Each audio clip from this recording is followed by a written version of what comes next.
Alex, thanks for joining us. You knew it was always going to be a hard test, but what's your summing up of the overall night? Best team won comfortably, outworked, outfought, outthought, and conceded 3 poor goals. So I don't think there's anything more comprehensive for me to say other than that. I'll always be truthful and always be honest, and we were nowhere near throughout the game. Obviously in the first half, leading into the first goal, it was bitty, it was scrappy, and there was nothing in the game, and we gave away another horrific set play, just like we did against Gillingham. But from that point onwards, you've still got lots of time. When did the goal go in? The first goal. It was early on. Still got lots of time to try and affect and influence the game. And we didn't, aside from 2 chances for Courtney in quick succession at the beginning of the second half. We just wilted. And when we've gone ahead in home games, teams like Northampton, teams like Stevenage and Mansfield have had that experience, that know-how, and that ability to fight themselves back into the game, and we never displayed any sort of indication that we were going to do that tonight. What was the words at half time? Because the 10 minutes that led up to them getting another poor goal to make it 2-0, you were in it, and it looked so you were having a real go. So what were your words in there? What did you want to get out of them quickly? Well, there was nothing revolutionary other than pass and move the ball quickly. Didn't pass the ball in the first half anywhere near like we have in previous games, and in previous games against Carlisle and against Gillingham. Yes, we've had lots of the ball, but we've not had it in areas where we were going to hurt the opposition.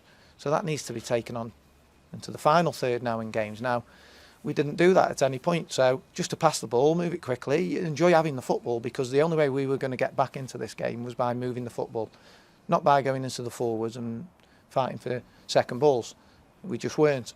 So that was one thing. And the second thing was just go out there and give our fans something to cheer about. They come in numbers behind the goal.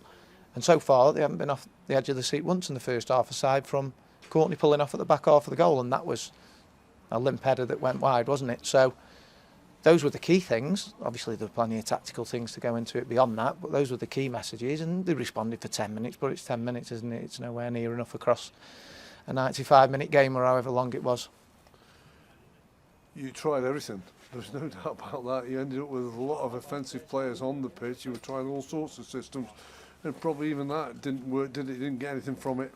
No, we put Joel in the middle, didn't we? We tried to get as many technicians on the pitch as we could, and Kingy and Joel in there, obviously, with what we had was going to be the best option to get on the ball and get the ball off the back players. And obviously Lachlan Brooke came on, and we got Charlie on a bit later on in the game. And look, everything that we tried didn't work, but it didn't work because of us, not because of bad luck, not because of any poor refereeing decisions. We're all culpable for the result tonight, and what we've always had obviously so far this season is a competitive team. We've been in games, haven't we, and that wasn't the case tonight, so that was a real step back. And being honest, we're at a crossroads now, aren't we? We talk about landmarks in terms of games. We spoke about where we're at after 10 games, which was fine.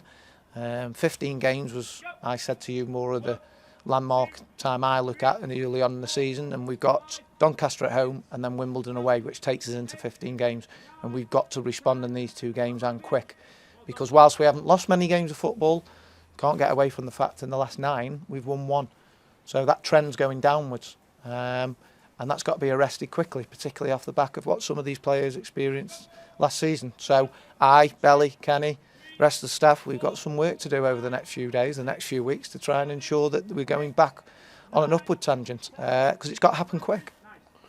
You handed a first league debut to Joel Tabman. He didn't go hiding, did he? No, Tabs didn't go hiding, no, which you could never criticise him for. He'll always go and hunt and seek the ball. What he won't do is keep the ball sometimes when there's those physical challenges where the opponent's up against him, because he's not mature enough physically to deal with that. But what he won't lack is that courage and that bravery to get on the football in tight spaces, up against someone, so that he can try and make something happen for us.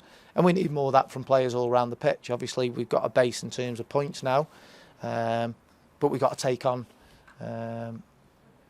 where we're at now into a level whereby we're going to have more of the football and more control of football. And if that means getting as many technicians on the pitch as possible, then so be it. It might leave us more vulnerable. In fact, it will leave us more vulnerable on the transition, but that's where we need to consider where we go next with regard to this team. And just wrapping up with Joel Taverner, what does he learn from his first start? You know, what does he take now from that game? I know the result wouldn't be right for him, but his performance was one that was some positive out of a bad night.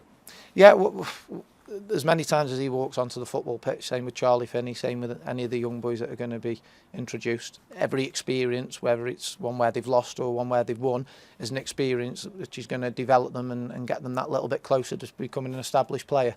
Obviously, when they come onto the pitch, you'd hope they're going to have more positive experiences than negative ones, and tonight certainly would have been a negative one for him in terms of the team's performance and the results, but it'll do him the world of good just getting out on there, starting a game of football, getting to know how it feels and how it sounds, and I'm sure that, you know, the positive momentum that he'll take from this game, from his own performance, will lead into the ones that follow.